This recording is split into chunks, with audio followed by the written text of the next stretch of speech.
keys in DBMS. Okay, so whenever we want to do this normalization, we have to learn about these keys. So first we will discuss keys in this session.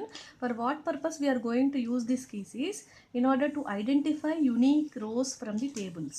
Okay, so ఏవైతే rows ఉన్నాయో different rows వాటిని table నుంచి యూనిక్గా identify చేయాలి అంటే it is possible for us to identify with the help of keys only. Not only that, it is also possible to establish relationship among tables. Different టేబుల్స్లో మనం data store చేస్తున్నప్పుడు ఆ tables మధ్యలో మనం రిలేషన్షిప్స్ ఎస్టాబ్లిష్ చేయాలి అన్నా కూడా keys ద్వారానే పాసిబిలిటీ అవుతుంది. Example, primary key foreign key use చేసి మన రిలేషన్షిప్స్ అనేది ఎస్టాబ్లిష్ చేయొచ్చు. Okay, let us discuss the different types of keys. We are having several keys are there, like primary key, foreign key, composite key, okay, unique key, like different keys are there. We are going to discuss that in detail. Coming to the primary key is nothing but a column or a set of columns in a table that uniquely identify the rows in the table. Primary key లో ఏంటంటే మనం తీసుకున్నప్పుడు ఒక రో primary key కింద మనం set చేసాము అంటే దానికి వాల్యూస్ అనేది యూనిక్గా ఉండాలి. అంటే ఇప్పుడు for example let us take the student table. ఈ స్టూడెంట్ టేబుల్ తీసుకున్నప్పుడు స్టూడెంట్ ఐడిని నేను ప్రైమరీ కీ కింద సెట్ చేశాను. మనం ఏదైతే ప్రైమరీ కీ అనుకుంటామో దాన్ని మనం అండర్లైన్ చేసుకుంటాం. సో ప్రైమరీ కీ కింద స్పెసిఫై చేసిన దానికి వాల్యూ స్టూడెంట్ ఐడి అనేది డిఫరెంట్గా ఉండాలి. అంటే ఒకటే రోల్ నెంబర్ మనం డిఫరెంట్ స్టూడెంట్స్కి అసైన్ చేయలేము కదా, అలాగే మనం స్టూడెంట్ ఐడీస్ డిఫరెంట్గా స్పెసిఫై చేస్తాం. దాన్ని మనం ప్రైమరీ కీ అని స్పెసిఫై చేస్తాం. And also not null. Okay, null values అనేది ప్రైమరీ కీస్ అనేది యాక్సెప్ట్ చెయ్యవు. ఓకే, అంటే 101 స్టూడెంట్ ఐడి నెంబర్ ఇవ్వకుండా మనం స్టూడెంట్ నేమ్, స్టూడెంట్ ఏజ్ అనేది ఇక్కడ స్టోర్ చేయలేము.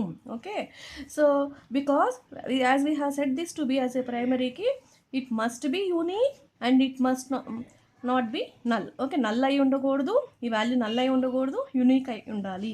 అంటే ఇప్పుడు ఏంటి 101 స్టోర్ చేశాం కదా, మళ్ళీ ఇక్కడే 101 ఇవ్వాలి అని అంటే కనుక it will not accept that. Okay, so or మళ్ళీ సేమ్ 102 ఇవ్వాలన్నా కూడా it will not accept that. That is the primary key.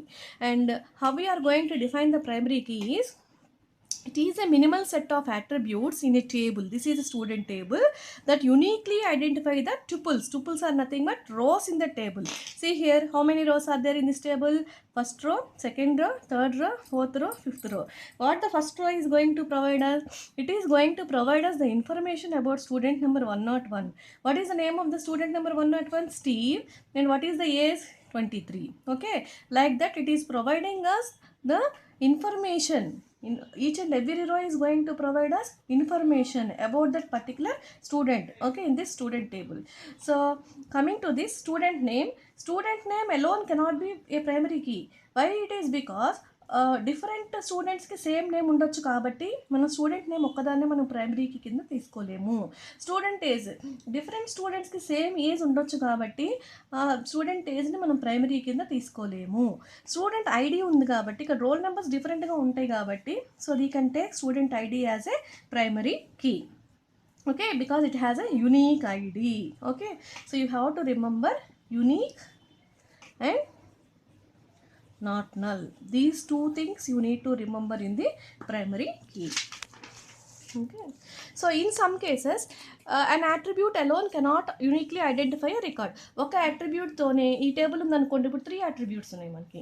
అలాగే ఇందాక ఎలా అయితే స్టూడెంట్ టేబుల్ ఒక అట్రిబ్యూట్తో ఐడెంటిఫై చేసాము, కానీ అన్ని కేసెస్లో ఒకటే అట్రిబ్యూట్తో మనం ఐడెంటిఫై చేయలేము. ఓకే, యూనిక్గా ఐడెంటిఫై చేయలేము. అటువంటి కేసెస్లో ఏం చేస్తాము అంటే we are going to take a set of attributes. Okay, మన ప్రైమరీ కీ కింద ఒకటే అట్రిబ్యూట్తో మనం ఐడెంటిఫై చేయలేనప్పుడు we are going to take set of attributes. ఈ సెట్ ఆఫ్ అట్రిబ్యూట్స్ తీసుకొని దీనితో మనం రికార్డ్ని యూనిక్గా ఐడెంటిఫై చేస్తాం. Let us see example for this. We are taking order table. Order table ఏం అట్రిబ్యూట్స్ ఉన్నాయి? Customer ID, product ID and order quantity. 3 attributes ఉన్నాయి. అట్రిబ్యూట్స్ ఉన్నప్పుడు కస్టమర్ ఐడి, ఒకటే కస్టమర్ ఐడి ఉన్నవాడు డిఫరెంట్ ప్రోడక్ట్స్ పర్చేజ్ చేయొచ్చా లేదా? We can purchase. Okay, for example మనం ఎప్పుడైనా ఆన్లైన్లో షాపింగ్ చేస్తున్నాం అనుకోండి, మనకు ఒక కస్టమర్ ఐడి ఇచ్చారనుకోండి, వాళ్ళు ఏదైనా డిస్కౌంట్స్ ఇవ్వడానికి కానీ దేనికన్నా కానీ మనం ఎప్పుడు ఒకటే ప్రోడక్ట్ కొంటామా? లేదు, డిఫరెంట్ ప్రోడక్ట్స్ కొంటాము. ఎప్పుడు ఒకటే క్వాంటిటీ కొంటామా? లేదు, డిఫరెంట్ క్వాంటిటీస్ కొంటాము. సో ఇక్కడ చూడండి, మీ టేబుల్ 1011 కస్టమర్ ఐడి, 9023 అనే ప్రోడక్ట్ ఐటీతో 10 ఆర్డర్ ఇచ్చాడు. నెక్స్ట్ అదే కస్టమర్ 1011 అనే కస్టమరు 9111 అంటే different product. Okay. Different product 50 items order ఇచ్చాడు. ఓకే. అంటే ఒకటే కస్టమరు డిఫరెంట్ ప్రోడక్ట్స్ ఆర్డర్ ఇవ్వచ్చు. సో ఇటువంటి కేసెస్లో మన కస్టమర్ ఐడిని మనం ప్రైమరీ కీ కింద తీసుకోవచ్చా? తీసుకోలేము. ఎందుకని తీసుకోలేము? ఒకటే కస్టమరు డిఫరెంట్ ప్రోడక్ట్స్ని డిఫరెంట్ క్వాంటిటీస్లో ఆర్డర్ ఇస్తున్నాడు కాబట్టి మన కస్టమర్ ఐడి ఒక్కదాన్నే మనం ప్రైమరీ కీ కింద తీసుకోలేము. Next product ID. ఈ ప్రోడక్ట్ ఐడి ఒకటే కస్టమర్ వాడతాడా? సపోజ్ ఫర్ ఎగ్జాంపుల్ ఒక ఎక్స్ అనే సోప్కి 9023 ప్రోడక్ట్ ఐడి. ఓకే. ఒక షాంపూకి 9031 అనేది ప్రోడక్ట్ ఐడి. ఓకే. ఇంకో ప్రోడక్ట్కి 9111 అనేది ఒక ప్రోడక్ట్ ఐడి. ఒకటే కస్టమర్ వాడతాడా ఈ ప్రోడక్ట్ ఐడి? లేదు. Different customers same product ID use చేస్తారు కాబట్టి మనం ఈ ప్రోడక్ట్ ఐడిని ఇండివిజువల్గా కూడా మనం దీన్ని ప్రైమరీ కీ కింద అసైన్ చేయలేము. Next order quantity. ఇప్పుడు 1011 అనే కస్టమరు 9023 10 ఐటమ్స్ ఆర్డర్ ఇస్తే 1122 అనే కస్టమర్ 9023ని 10 ఐటమ్స్ ఆర్డర్ ఇవ్వచ్చు. ఓకే. అంటే ఆర్డర్ క్వాంటిటీ అందరు కంపల్సరీ డిఫరెంట్ ఇవ్వాలని ఏమైనా ఉందా? లేదు. సేమ్ కూడా ఇవ్వచ్చు. కాబట్టి ఆర్డర్ క్వాంటిటీని కూడా మనం ప్రైమరీ కీ కింద సెట్ చేయలేము. ఇటువంటి సిచ్యువేషన్స్లో మనం ఏం చేయాలి అని అంటే more than one attribute set of అట్రిబ్యూట్స్ని మనం యూనిక్గా ఐడెంటిఫై చేయడానికి తీసుకోవచ్చు. ఇక్కడ మనం ఏం చేస్తున్నాము? Customer ID, product ID, customer ID, product ID. Okay. We are taking this together in order to identify the rows uniquely in the table. చూడండి ఇక్కడ కస్టమర్ ఐడి, ప్రోడక్ట్ ఐడిని నేను ప్రైమరీ కీ కింద సెట్ చేసాము అని అంటే ఎప్పుడైనా మనం ప్రైమరీ కీ కింద సెట్ చేసి దాన్ని మనం అండర్లైన్ చేసుకోవాలి. సో ప్రైమరీ కీ కింద సెట్ చేసాము అంటే ఇక్కడ చూడండి 1011 customer 9023 product ID 10 items purchase చేశాడు. 1011 కస్టమరు 9111 అనే ప్రోడక్ట్ని 50 ఐటమ్స్ పర్చేజ్ చేశాడు. 1122 అనే కస్టమరు 9023 అనే ఐటమ్స్ని 15 ఐటమ్స్ని పర్చేజ్ చేశాడు. అంటే ఏంటి? ఇక్కడ డిఫరెంట్ కాంబినేషన్స్ వస్తున్నాయా లేదా? యూనిక్గా ఐడెంటిఫై అవుతుందా లేదా? So in that way we can select set of attributes that can uniquely identify a record in a table. But remember here, always choose a minimal set of attributes. Okay. ఎప్పుడూ చాలా minimum అట్రిబ్యూట్స్తోనే మనం యూనిక్గా identify చేయడానికి try చేయాలి. Possibility లేని కేసెస్లోనే మనం set of అట్రిబ్యూట్స్ని తీసుకుంటాం. Next let us discuss about important points regarding the primary key. So నేను ఆల్రెడీ మీకు చెప్పానమ్మా, ప్రైమరీ కీ అట్రిబ్యూట్ నేమ్ అనేది కంపల్సరీ అండర్లైన్ చేయాలి. ఓకే. వాల్యూ ఎప్పుడు యూనిక్గా ఉండాలి. నల్ వాల్యూస్ని ఎలో చేయకూడదు. Okay. Not necessary to be a single attribute. Single అట్రిబ్యూటే ఉండాలని లేదు. Set of more than one attributes కూడా తీసుకోవచ్చు. So coming to the primary key, we must underline the attribute name. Value must be unique for each and every రో of the table. Null values are not allowed and not necessarily to be a single attribute. Multiple values, multiple attributes are also going to be taken together as a combination as a primary key. Okay, this is about primary key. And next one is super key. Super key is nothing but a set of one or more columns. Column attributes ne columns antamu, columns ne attributes antam. Set of one or more columns to uniquely identify rows in a table. It may have additional attributes that may not needed for unique identification. మనం primary కీలో తీసుకునేది ఏంటంటే unique ఐడెంటిఫికేషన్కి కావాల్సిన అట్రిబ్యూట్స్ని తీసుకుంటాము. కానీ super కీలో వచ్చేటప్పటికి ఏంటంటే unique ఐడెంటిఫికేషనే కాకుండా additional అట్రిబ్యూట్స్ని కూడా మనం తీసుకోవచ్చు super కీలో. So let us take employee table. Employee టేబుల్లో తీసుకుంటే సూపర్కి ఎలా రాయొచ్చు? ఎంప్లాయీ టేబుల్ అట్రిబ్యూట్స్ ఏమేమి ఉన్నాయి ఇక్కడ?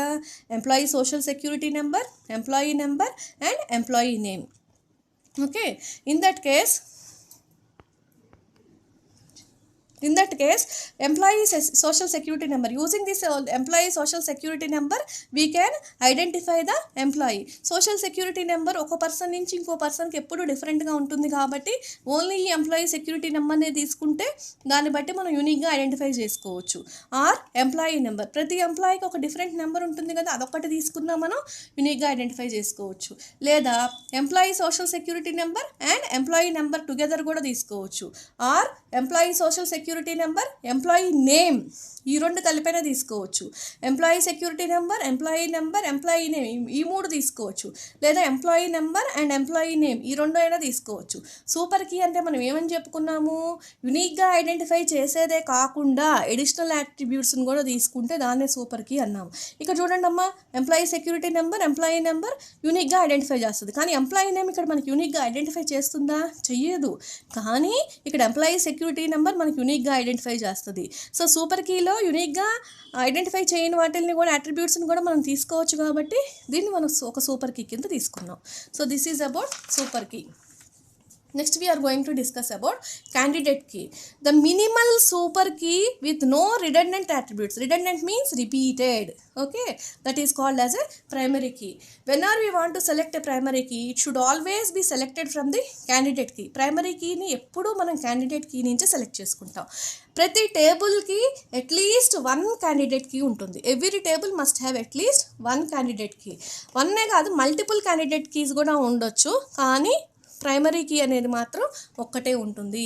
ఒక టేబుల్ తీసుకున్నాము అంటే ఎన్ని నెంబర్ ఆఫ్ క్యాండిడేట్ కీస్ అయినా ఉండొచ్చు, కానీ ఒక సింగిల్ ప్రైమరీ కీ ఉంటుంది. మనం ప్రైమరీ కీని ఎప్పుడు క్యాండిడేట్ కీ నుంచే సెలెక్ట్ చేసుకుంటాము. Candidate key is nothing but a minimal super key with no repeated attribute. So what a candidate key contains? Unique values ఉండాలి, మల్టిపుల్ అట్రిబ్యూట్స్ ఉండొచ్చు, నల్ వాల్యూస్ ఉండకూడదు. Okay, uniquely identify each రికార్డ్ని మనం identify చేసుకోవచ్చు. Like employee security number యూనిక్గా identify చేస్తా లేదా? ప్రతి ఎంప్లాయీని ఎంప్లాయీ నెంబర్ యూనిక్గా ఐడెంటిఫై చేస్తుందా లేదా? So these are called candidate keys. All candidate keys are super keys. ప్రతి క్యాండిడేట్ కీ కూడా మనకి సూపర్ కీనే అవుతుంది. సో చూడండి అమ్మ, ఇక్కడ క్యాండిడేట్ కీ వచ్చి సపోజ్ మనం ఒక సూపర్ కీ తీసుకున్నాం, employee social security number, employee name. దీన్ని మనం క్యాండిడేట్ కీ అనలేము, ఎందుకంటే ఎంప్లాయీ సెక్యూరిటీ నెంబర్ ఒక్కదాంతోనే మనం యూనిక్గా ఐడెంటిఫై చేయొచ్చు రికార్డ్. అటువంటి కేసెస్లో మనకి ఎంప్లాయీ నేమ్ యూజ్ లేదు కాబట్టి మనం దీన్ని క్యాండిడేట్ కీ అనలేము. దీన్ని సూపర్ కీ అంటాము కానీ క్యాండిడేట్ కీ అనలేము. సో మనకి ఈ ఎంప్లాయీ టేబుల్ తీసుకుంటే మనకి ఓన్లీ 2 పాసిబుల్ క్యాండిడేట్ కీసే ఉన్నాయి, employee social security number and employee number. So employee నేమ్ని మనం కన్సిడర్ చెయ్యము. ఓకే, ఎందుకంటే ఎంప్లాయీ సోషల్ సెక్యూరిటీ నెంబర్తో కానీ అయితే ఎంప్లాయీ నెంబర్తో కానీ మనం యూనిక్గా ఐడెంటిఫై చేస్తున్నాం కాబట్టి అందుకే మనం మినిమల్ అన్నాం. మినిమల్ సూపర్కి ఎంత తక్కువ యాట్రిబ్యూట్స్ ఉంటే, రిపీట్ అవ్వకూడదు, ఎంత తక్కువ యాట్రిబ్యూట్స్ ఉంటే వాటిని మనం క్యాండిడేట్ కీస్ అంటాము. Next let us see the employee table attributes మనకి ఎంప్లాయీ సోషల్ సెక్యూరిటీ నెంబర్ ఉంది, ఎంప్లాయీ నెంబర్ ఉంది, ఎంప్లాయీ నేమ్ ఉంది. దీని నుంచి క్యాండిడేట్ కీస్ ఏమేమి పాసిబిలిటీ ఉన్నాయో చూద్దాం. Employee ID.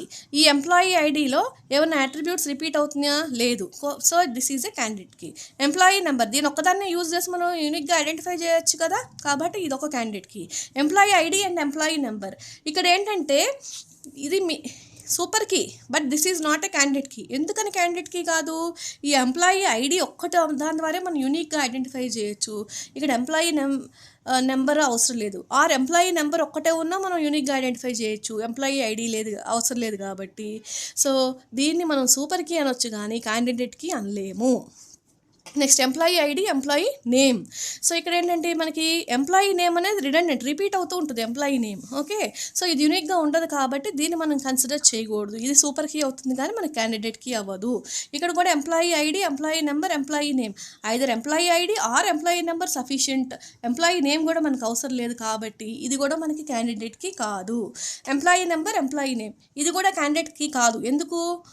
Only employee number sufficient కాబట్టి ఇది సూపర్ కీ అవుతుంది కానీ క్యాండిడేట్ కీ అవ్వదు. Okay, so only 2 candidate keys are possible for the employee table.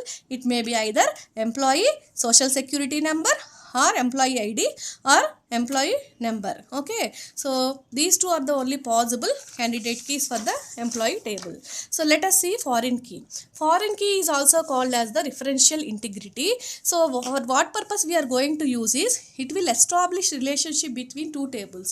Foreign key ద్వారా మనం 2 tables లో రిలేషన్షిప్ అనేది ఎస్టాబ్లిష్ చేసుకోవచ్చు. What is the purpose of foreign key is it will maintain data integrity.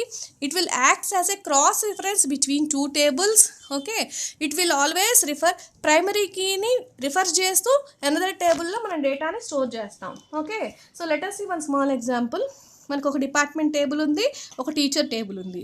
Department code టేబుల్లో department code ఏమో ప్రైమరీకి, teacher టేబుల్లో teacher ID ఏమో ప్రైమరీకి. Department టేబుల్లో మనం department code, department name information store చేస్తున్నాము.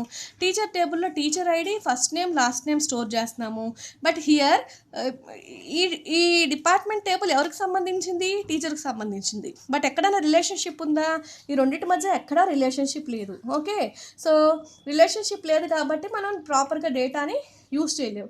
So to avoid the problem what we are going to do is we are going to take one foreign key. Department code అనేది ఒక foreign కీగా తీసుకుంటున్నాము. ఏ టేబుల్లో? టీచర్ టేబుల్లో.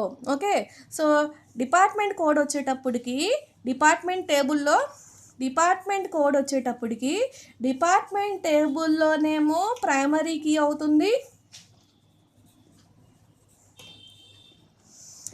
దట్ సేమ్ డిపార్ట్మెంట్ కోడ్ వచ్చేటప్పటికి teacher టేబుల్లో ఫారిన్ కీ అవుతుంది. ఓకే, సో దీని ద్వారా మనకి ఏ టీచరు ఏ డిపార్ట్మెంట్లో వర్క్ చేస్తారనే ఇన్ఫర్మేషన్ తెలుస్తుందా లేదా? తెలుస్తుంది. Okay, so that's why here we have made the department code as the foreign key. Okay, next composite key. What is a composite key is a key that has more than one attribute is known as a composite key. Okay, it is also known as compound key. Super key, primary key, candidate key all comes under as the composite key if it has more than one attribute. ఒకదానికన్నా ఎక్కువ attribute ఉంటే దాన్ని మనం composite key అంటాం. ఈ customer టేబుల్లో చూడండి, customer ID, order ID, product code, product count. So customer ID ఒకటే మన కీ అవుతుందా? లేదు. ఇంతకుముందు మనం చెప్పుకున్నట్టు ఒకటే కస్టమర్ డిఫరెంట్ ఆర్డర్స్ కూడా ప్లేస్ చేయొచ్చు. ఆర్డర్ ఐడి ఒకటే మనకి కీ అవుతుందా? లేదు. Multiple orders different customers place చేయొచ్చు. ఓకే, సో ప్రోడక్ట్ కోడ్ ఒకటే కీ అవుతుందా? లేదు. ఎందుకని అవ్వదు? ఇక్కడ ప్రోడక్ట్ కోడ్ ఒకటే key, same product code different customers use చేయొచ్చు. ప్రోడక్ట్ కౌంట్ కీ అవుతుందా? ఒకటే అవ్వదు. ఎందుకని అవ్వదు? Same product code different customers order ఇవ్వచ్చు కాబట్టి అవ్వదు. సో ఇక్కడ ఏం చేస్తున్నాను మనం? Customer ID as well as product code ఈ రెండు కలిపి మనం కాంపోజిట్ కీ కింద ఫామ్ చేస్తున్నాము. ఓకే, సో దీనిలో మోర్ దాన్ వన్ అట్రిబ్యూట్ ఉంది కాబట్టి అది మనకి కాంపోజిట్ కీ అవుతుంది. Next alternate key. Alternate key is also called as secondary key. Alternate కీని మనం సెకండరీ కీ అని కూడా స్పెసిఫై చేస్తాము. ఈ table can have multiple candidate key. ఒక టేబుల్కి మల్టిపుల్ క్యాండిడేట్ కీస్ ఉంటాయి. వాటిల్లో మనం ఏదైతే ప్రైమరీ కింద సెలెక్ట్ చేసుకుంటామో అది తప్పితే మిగతా కీస్ అన్నీ కూడా ఆల్టర్నేట్ కీస్ అవుతాయి. Okay, except the primary key. Primary key ఏదైతే సెలెక్ట్ చేసుకున్నామో ఆ కీ తప్పితే మిగతావన్నీ కూడా ఆల్టర్నేట్ కీస్ అవుతాయి. Okay, so for example let us take employee table. Employee టేబుల్లో మనకి క్యాండిడేట్ కీస్ ఏమున్నాయమ్మా? అది it may be employee ID or employee number. So database administrator ఏం చేస్తాడు? ఎంప్లాయీ ఐడిని ప్రైమరీ కీ కింద సెలెక్ట్ చేసుకున్నాడు అనుకోండి. In that case employee number and employee name will become the secondary keys. Or else database administrator employee నెంబర్ని మనకు primary key కింద select చేసుకున్నాడు అనుకోండి. ఇక్కడ employee ID or employee name will become the alternate keys. These alternate keys are also called as secondary keys. Primary key కాకుండా ఏవైతే keys మిగిలిపోతాయో, ఏవైతే attributes మిగిలిపోతాయో అవన్నీ కూడా మనకి సెకండరీ కీస్ కింద వస్తాయి.